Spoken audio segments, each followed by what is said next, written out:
we still have things to do on this car. So I have to finalize the interior stuff. Like I have to get the seat belts finalized in this thing, and I have to put the window net in, and I want to kind of do all of that so that I can start mocking up everything else. Once I get that done, I think we're going to start moving around to other items and stuff. I think maybe we'll go to the front end. We got to start parsing together the suspension a little bit more. Like I'm looking at the list, and I got seat, belts, bumper, body, alliterative, front shock mounts, and a couple other things that aren't on the list yet. Like the transmission is popping out of first when I try to get it going, and that's not great. I really kind of need that to work, and it could be an indicator of a problem deeper inside the transmission that I really want to look at, and I want to see what's in there just to begin with. So first things first, I think we're going to start working on these front suspension mounts, and that means I might have to put the car... Actually, no, I'm not going to need to put it on the ground. I'm just going to have to disconnect the loading shocks in order for me to take this one off and fix it. But first things first, like I said, belts.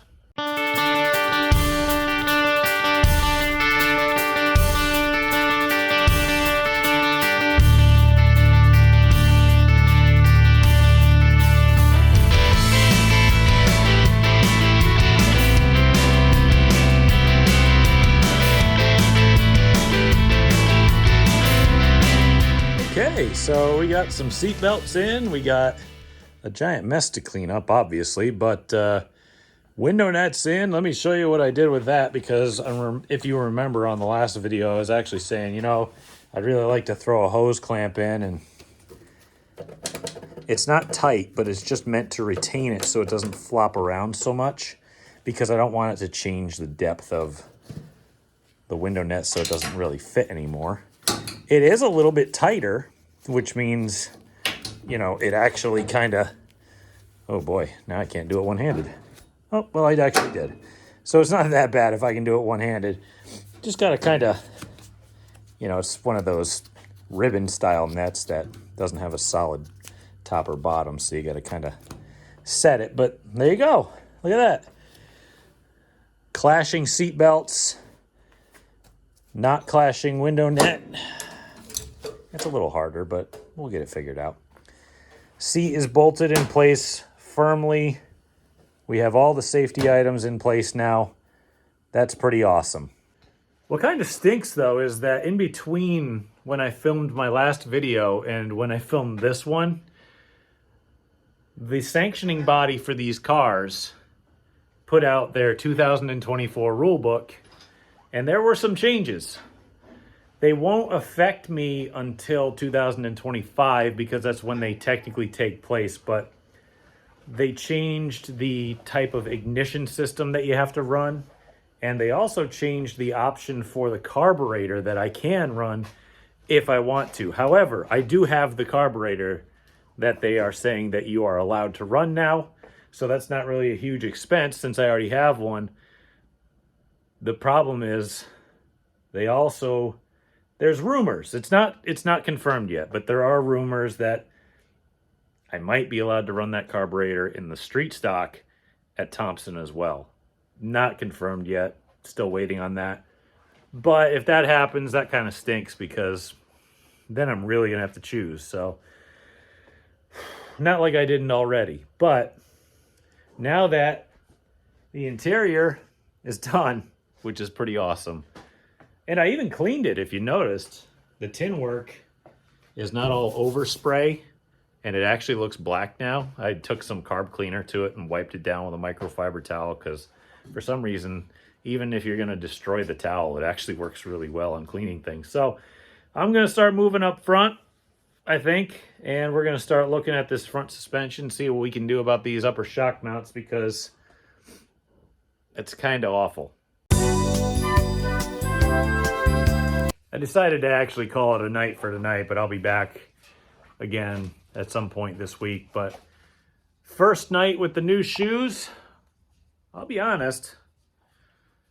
Like I said, they feel a lot like my boots that were a hell of a lot more expensive that I didn't pay for, but they feel not so bad for what they are. I mean, I got them for essentially nothing, except I had to buy, you know, 5 or 6 other things just to make it, you know, part of the deal when you're dealing with those people. So either way, they're good shop shoes. That's what I wanted them for. And at least they have a protective toe on them. So if I drop stuff on it, like, yeah, let me find something to drop on it, like this can of starting fluid here. Let me see. Yeah, didn't notice it. So at least they work there if I drop tools on myself instead of like hurting my feet. Either way, I'll see you at some other point. Next day, it is a very humid 60 degrees out here. So I got the dehumidifier going, so that'll be on in the background like usual because I left it off last night. Anyway, I regret doing a lot of things in the past few days, and let me show you what I regret the most at this moment. What I regret the most is this and painting this, because I forgot that I was going to put some extra bars just to protect my head into this area because, well, I have a story to tell you. Or a couple stories, as a matter of fact. The first one is up in this northeastern part of the country, New England mainly, we have had our share of tragedy when it comes to driver intrusion through that side.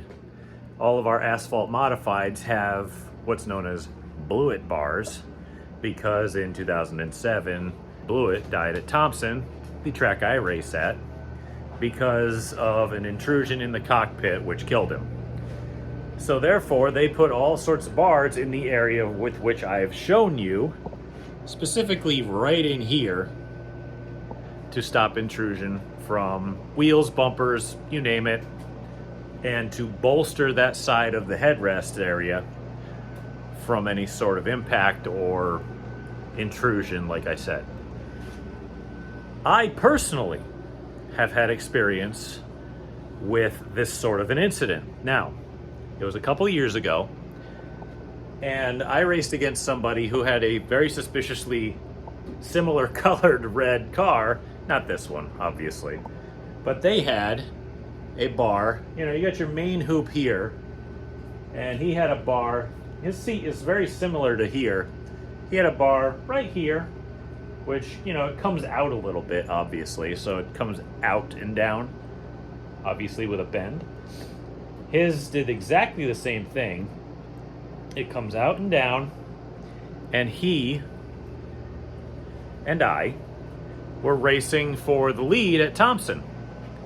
And I had gotten a little bit of a run to the bottom, and he got a little bit loose coming out of turn 4. And I said, okay, well, there's my chance to get to the bottom of him. And instead of him just kind of bobbling and just losing a little bit of track position, he actually caught a bunch of marbles and spun across my nose. My right front hit his left rear and vaulted up over his left rear, and my right front dragged across right into the window of his car. Luckily, he had one of these headache bars, which we call it. It's not quite as, you know, I'll say as complex as what the modifieds run, but he had one of those bars on his car that was covered in rubber from my car. I even got rubber on his headrest. That's how close I got. And I was on one wheel dragging down the front stretch until my car disconnected and just kind of flopped back down on the racetrack.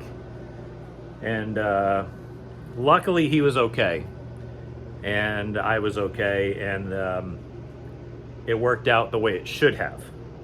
In a lot of areas of the country, this is fine, and I don't know why. You want as much protection above the driver's head as you can possibly get. Now let me show you what I have planned. Obviously, I painted this and put it together for you guys because I wanted it to look complete, right? But what we're actually going to do is, I think I'm going to try to keep this as simple as possible. This point here is as close to the bar up here as I can get. I want to bend a bar, just kind of come out from here and just be enough to clear this window net, but also be in a spot where it's going to protect my head, right? So it's going to come from right about here and go right about there down to the door bar. Obviously, I got to take the tin work back out, but my grandfather-in-law, yes, managed to score me a bunch of pop rivets from his former place of employment that will remain a anonymous place at this point. And I'll just drill these out, no big deal. It'll take me 5 minutes. And I'll bend a bar up, like I said, right about here. Because I need it. The old bar was here. And I probably should have left it, but like I said, I did not like the design. Actually, it was here. And it kind of angled up to here. So I'm going to bring it back about an inch or two, and I'm going to bring it down about an inch or two so that when I go to get in the car, the seat's going to be in my way anyway. But this point here is going to be not only protective, but out of my way. So I know that I've repeated myself about 15 times so far, but that's the main gist of what I'm getting at here. Hopefully that'll help. And help keep my head from getting run into by a car of some sort. I couldn't find my short piece. I must have used it for something else. But I got the long piece put in. Luckily, I still got another long piece. But here's my bender. It's just a cheap Speedway unit that doesn't have a bottom die. So if you start getting over about 75 degrees, it starts to, well, kink, to be fair. So it's great for bumpers and stuff. Or, I mean, you could probably fab a car with this. Just don't put any 90-degree bends in anything. So obviously, it's good for little stuff. And this is little stuff. So I've got a piece in. We're going to probably put just as tight to a 90-degree bend as I possibly can because most of the bend is going to get cut off anyway. So I'm going to do that. I'm going to measure how long it needs to be, make it a little longer than that, and then we're going to cut it off and then start bringing it over and start fitting where we need to go.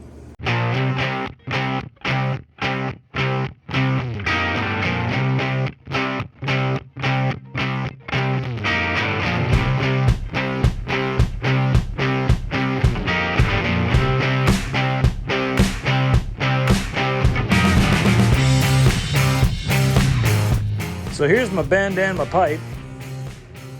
You know, I bent it exactly to 90. There's not a kink in the thing, so maybe I'm just stupid. Now, I don't do anything right, so what I'm going to do is just kind of eyeball what I think. Yeah, that don't look so bad, do it? Where I think this should go. See, I'm not what you would call a contemporary fabricator in any way, but this looks pretty good.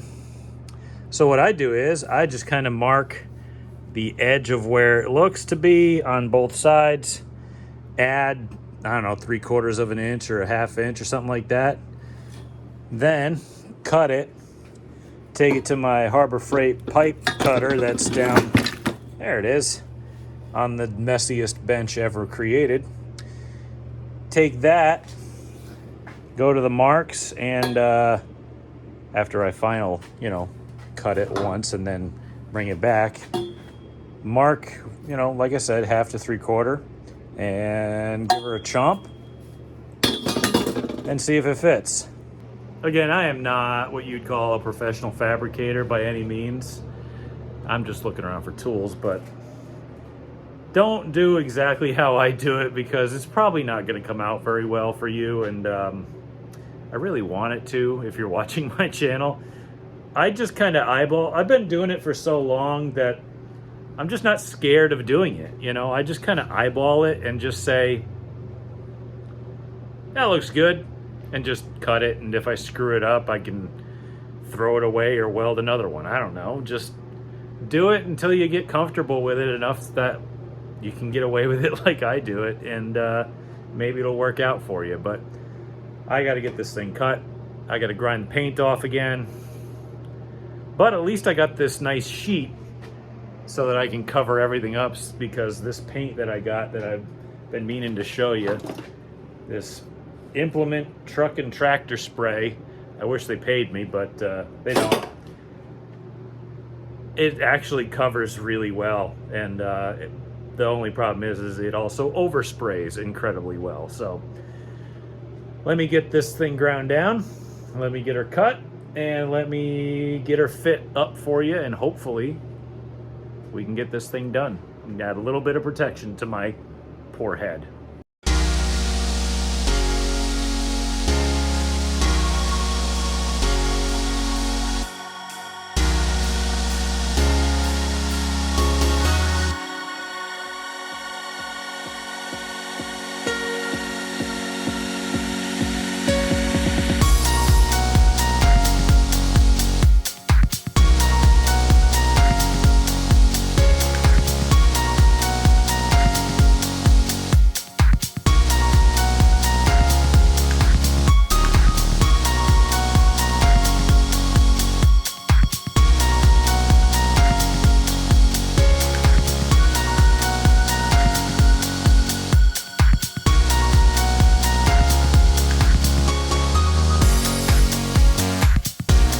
Look at that beauty right there, huh?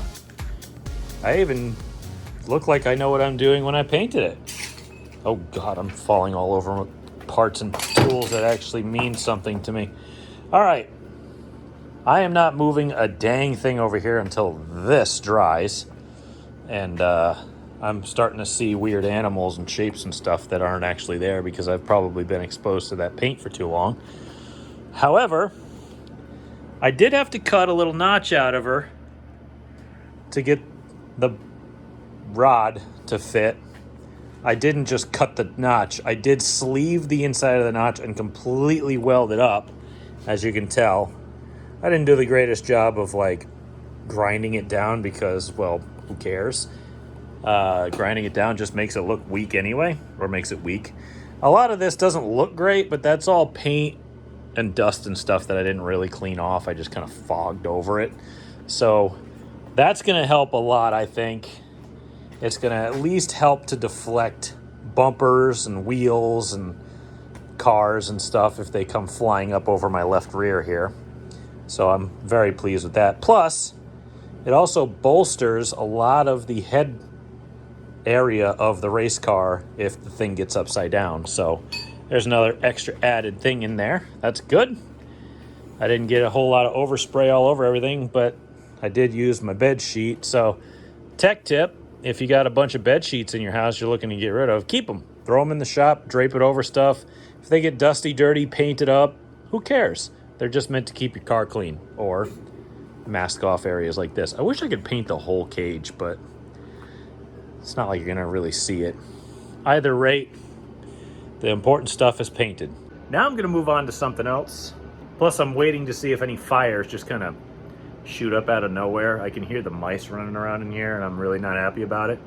But I bought this, a 5/8 by 18 tap, because I've got, oh, of course I didn't prepare.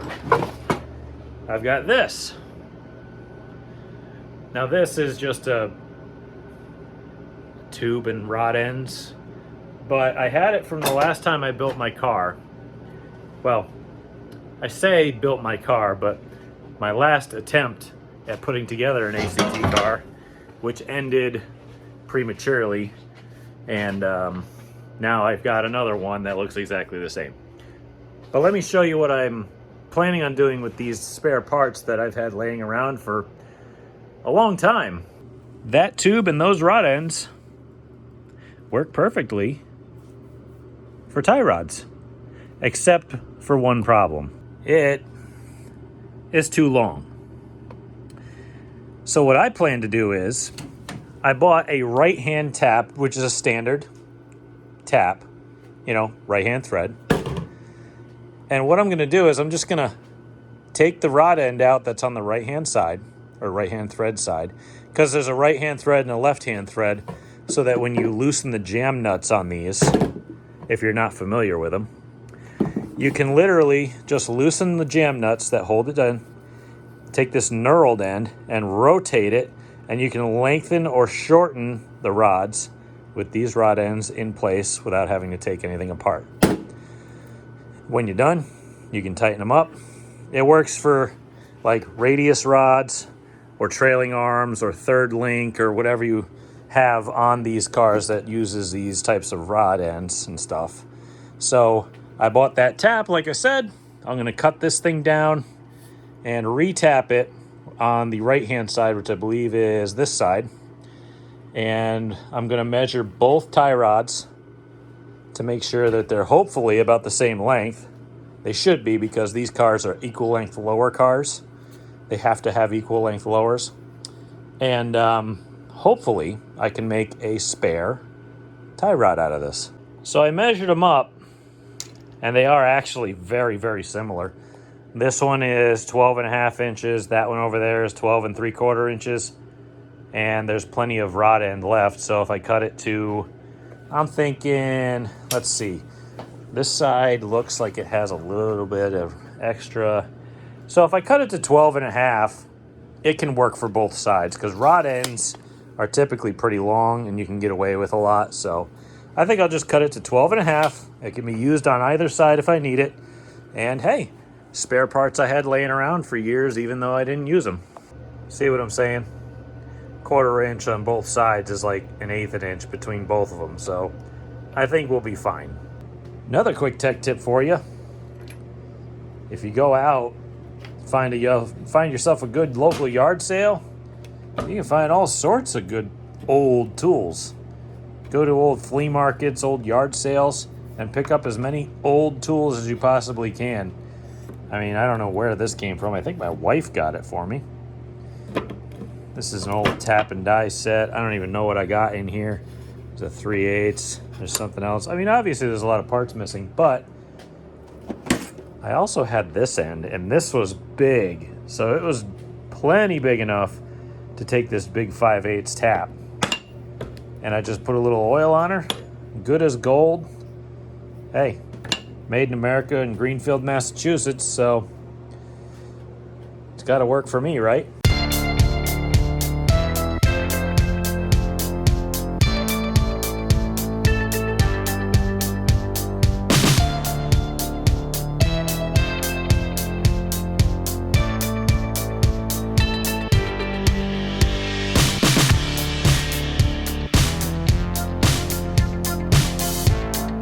Well, that took far too long and was far too much of a headache, because I don't really know how to tap aluminum very well. I didn't know if doing it like tapping it dry or using a lubricant would be best, but I did like half dry and then like was sitting here, and you watched me do it.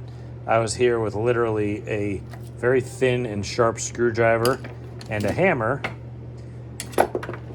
and this thing in the vise, and tapping all of the melted aluminum in the threads out, because it would just completely screw everything up. And then I got it halfway down, and I'm like, you know what? Let me grab the old Toyota lube here, and I threw some down it, and it was like butter, just cut right through it. And I'm like, I wish I'd done that to start. Not very happy with it, but when you tighten the jam nut down, I don't know, it seems to be all right. So I think it would be a good spare for emergency purposes only. But I think that's going to be all for tonight. I don't think I want to end the video quite yet. I'm not sure if I want to come back out here and start doing some more stuff, because I've heard that, well, maybe people like a little bit longer video instead of like a 15 to 25 minute video, maybe like over a half hour or something. I'm not sure quite where I'm at right now, but I'll make that decision at some point, because I know that we have to let this paint dry and we have to get this tin work cut out and have that fitted back on the car. So I think I'll let this dry overnight and I'll come back tomorrow and we will finish up at least this interior area right here. All right, it's a few days later, been busy doing family stuff and other work. So it's cold. I hate it. I really do. I may have lived in New England my entire life, but that doesn't mean I have to like its weather. Anyway, at least my paint dried, which I'll show you in a second, but we're gonna try to finish up this video by getting the tin work back in and whatever else I finish today. You know, whatever else I get done. I gotta go get my kid and bring his poor butt to the dentist, so he's gonna be unhappy. But that's not stopping me from getting at least something done with my remaining day off this week. I'm really regretting not painting the entire chassis now, but let's just gloss over that, because golly, that is some nice, you know, when it comes to spray paint, I've never gotten a better finish than that. I really wish that they'd sponsor me. I don't even know where the can went, but I could show you what it is again. Yeah, there it is. Magic with a J. Tractor, truck, and implement spray. It's like this really hard glossy enamel, and I'll tell you what, it lasts forever too. So man, you know, I might have, it's expensive, maybe I'll get it on Amazon or something, but you know, obviously they don't sponsor me because I'm kind of nobody, but that's some good spray. We got the seat in, we got the belts set up. I should have brought my Hans out. Sorry if I'm breathing on the camera. But you can tell it's cold in here. I should have put my Hans on, but I kind of know that there's going to be a little bit of a gap with the Hans. But we got the seat installed. I wish I'd painted this bracket now. It'll be all right. I'll find a way to paint it later. My main focus is getting this tin work back on. That's sitting over here under this giant mess of stuff I have yet to clean up yet and tools. I really should just clean up before I start doing stuff, but rubber, wow. There's a relic because this car hasn't seen the racetrack in a long time. Well, we're gonna jam this thing back together. I'll probably have to trim this out of one of my pieces of tin work that's supposed to go in here. And we'll get that back together looking like a race car again. Then this whole thing will be ready for the roof and body, hopefully, pretty soon. We're a little bit off. And you can see right there where it's touching. And we're still a little bit off on that. Obviously, it'll come down, but, you know, I got to be able to get it down and in first. So at least with this type of deal, it essentially self-marks, because that's where it's going to be. So I can grab myself a little silver Sharpie and just kind of trace the outside of that. Grab my tin snips and get that nice and buttoned up. That is done. I'm calling it done. And it don't look too bad either, I'll be honest with you. It looks like it's supposed to be there, which is exactly how I wanted it. But nice, shiny, clean paint, ready to go. I'm just really hoping that this clears the body, which it should. I mean, look at this is where the door is. So if it don't, I'll carve the body out. I don't care. I want protection. So that is finally done. It's good to feel that progress is finally being made on this thing, because with the interior of this car, it felt like I was circling around it for quite a while and just hoping that I got something right. And, well, I didn't get it right a few times, so I had to keep redoing it. But now that that interior is done, it actually looks really good too, which I'm very happy with. We can move on to something else, which I can't wait to do because there's so much to do. I'm going to go check out the list and see where we're at on that after I step on my welder and all this other stuff. Obviously, there is a ton of metal to fabricate and sparks to throw, and as I look at this thing, there is just a lot of work that needs to be done. But like I said, even if I keep the car, it needed to get done. If I wanted to get rid of it, I can't just sell it or trade it or whatever the case may be with a giant list of things to do, because that's just not, you know, people don't want to do that. They don't want a giant list. They want to say, okay, here's some money, give me that. And it's ready to go and they can just hop in and race it. You know, it's like a used car. If it's throwing a code for the engine, but it's just a part you can buy on Rock Auto and change it, would you rather have that or a car that doesn't throw a code? You know what I mean? It's just a convenience factor. And some people don't mind the work like me, and some people do. And it just depends on who you are. So anyway, back to work on this thing. I'm thinking, well, like I said, I got a little bit of time before my kid comes home. So why don't we at least do something really out in the open, like these upper mounts? Speaking of Rock Auto, oh my, that is a lot of magnets. All right, where are we at? Seat, belts. Oh, I think I'm missing a bunch of stuff here because, yeah, the list was so long that I actually didn't have room left on the late model side. This is the sportsman side. I still got to write that in, but that car's not in the garage now, is it? All right, so I'll get to that list. Because I didn't add in stuff like this. I mean, you look at this door bar assembly, not exactly the greatest idea. Because you don't want to tie in directly to the chassis. I mean, it looks like they've gotten away with it because I don't see any stitch marks. And I don't see any pooches in it. I mean, I see parts cut off, but that's fine. You can cut it off. Because if you get the wall with the right side pretty hard, where do you think this stuff's going?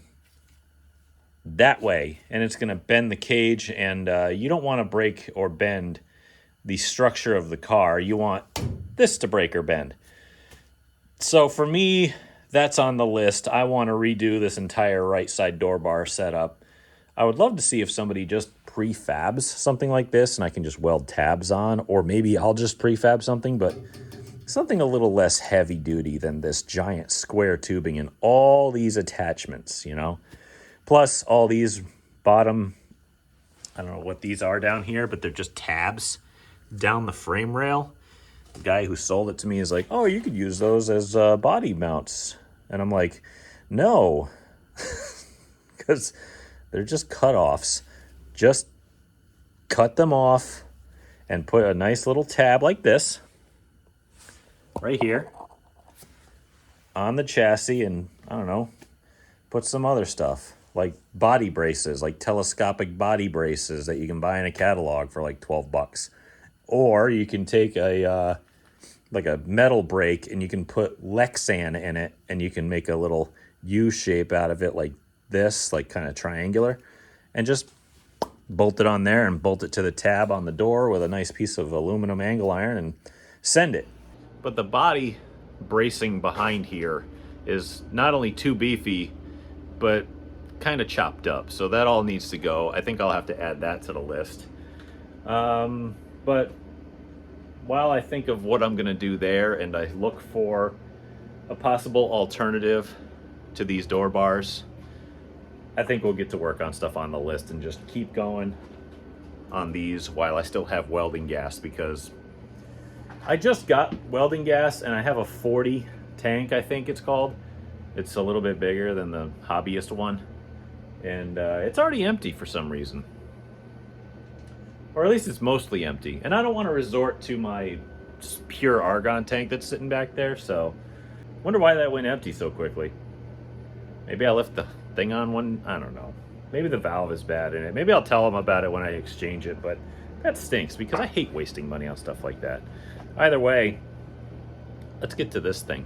So as I attempt to mock this new position for the mount up, because I don't like, it's an offset mount because it's got a little bit of extra length on one side than the other. I do not like it being on that side because it's too far and it's not got, I'm trying to get the angles right. You know, I'm trying to make this one and this one very, very similar, because I figure if I do that, then they'll probably react similarly and consistently. I don't know. That's just my, peanut brain thinking here. But my other issue is this. Inferior hardware. What is that bolt to you? To me, that says grade 5.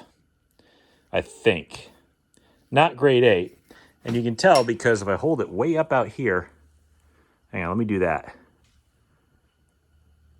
Oh, now it's straight. Now it's not. That's bent. Throw it away. As I am a hoarder of things that are useful to me, let me put that away. I have all sorts of grade 8 bolts. It has to be shorter. There we go. That's shorter. I might need an even shorter one. Is that one a little bit shorter? All right, I'll take both of these with me. Oh, I can't stand that. If there's one thing that I don't want to do, if I actually take this car up to New Hampshire Motor Speedway on a 1-mile track, is go into turn 1 with a bent grade 5 bolt holding the upper part of my coilover on the right front. No, that's not happening. So I'm going to get this thing, I'm probably going to take a plumb bob to it, make sure we're straight up and down, put an angle finder on both sides, make sure that they're sitting kind of the same. Just because that's a good starting spot. I mean, I'm sure there's guys playing with angles on these things and yaw and set back and all sorts of weird stuff to get them to work differently. We'll get there when we get there, I just want to have it be consistent and safe. That would be a great start. So I got this one temporarily in place, and it looks a lot better than it used to. So I got it as, I guess as upright, and I got an angle set as much as I can make it as free as possible because, like I said, it's all just basic knowledge of race cars. Make it straight, make it free. Okay, I did that. So I got that one. Again, yeah, these are loading shocks because you can tell that spring is wildly bent. I don't think the shock is bent, but I know that spring is junk. So that's why we throw them on the car when we load the cars and the trailers, because they go down the road and they bump and they bounce, and you don't want to waste all your good shocks and springs when you do that. So this side I got the shock out, well, the coilover out. That's another kind of old junky one. And I got the suspension apart. I'm going to use this spare front shock that I had laying around from the last time I had an ACT car. It is the same length, and I think it might actually be the same number as the one I use on the right front. This is kind of gross. So I'm going to have to get some kind of cutting implement out here and a grinder and get that whacked free. Almost said something bad, but that's going to be taken off, and we're going to reset that. We're going to set it to about the same exact angles as that one over here. Finished in the nick of time. I have to get out of here because I got to go pick my kid up, but I used this spare shock like I showed you, and I measured the up and down, angle. I wanted that to be straight. By the way, I know the shock is upside down. I measured off the shaft just because. And I did that on both sides, and then I measured this sideways angle here from the top to the lower. And I made that exactly the same on both sides. And I basically just made sure that the eyelet here was as straight as it can be. Like if this thing's going to move at all, it's got plenty of room to move. There's no bind in it whatsoever. So that angle for the bolt is exactly the same on both sides. It's going to be just as equal on this side. I'm much happier with this now. And you can see from here how much I moved that shock angle on this side. Obviously, we're going to need to throw a coat of paint on this just to make it look better. But that's to come. Maybe I'll heat the garage up once again and get this thing all sorts of nice and prettied up. That was hot. But anyway, I need to get out of here. I have to go pick my kid up, and I think I provided another good video of insight into what's going on behind the scenes. Actually, it's not really behind the scenes. It is the scenes of me working on race cars. Professional. Anyway, thank you all so much for watching. I greatly appreciate it. Please subscribe if you have not already. It's not all going to be racing stuff, trust me. But for now, it kind of is. In the future, I plan to have a lot of stuff put on here, but right now, again, this is the bulk of my content and what I do normally in my day-to-day life anyway. Obviously, I don't do this for a living. I just kind of share it with everyone else to try to show you and everybody that you can, in fact, get involved in motorsports, cars, whatever your interest is, mechanically, I guess, by yourself if you need to. It's obviously better with more people, but, well, this is where we're at. So, if you haven't subscribed, please consider doing so. Tell your friends, share the show. It just does so much for me. I'm not asking for any money. I'm not asking for more than just your time and a few watches, and that's about it. But if you could subscribe, again, we're trying to get up there enough to get Google or whoever owns YouTube to send some ad revenue my way, because I'd really, really enjoy a lot of support with these kinds of projects financially from a giant faceless corporation. They can afford it. Trust me. They can afford to help me out. But anyway, until next time, thank you all. I appreciate it.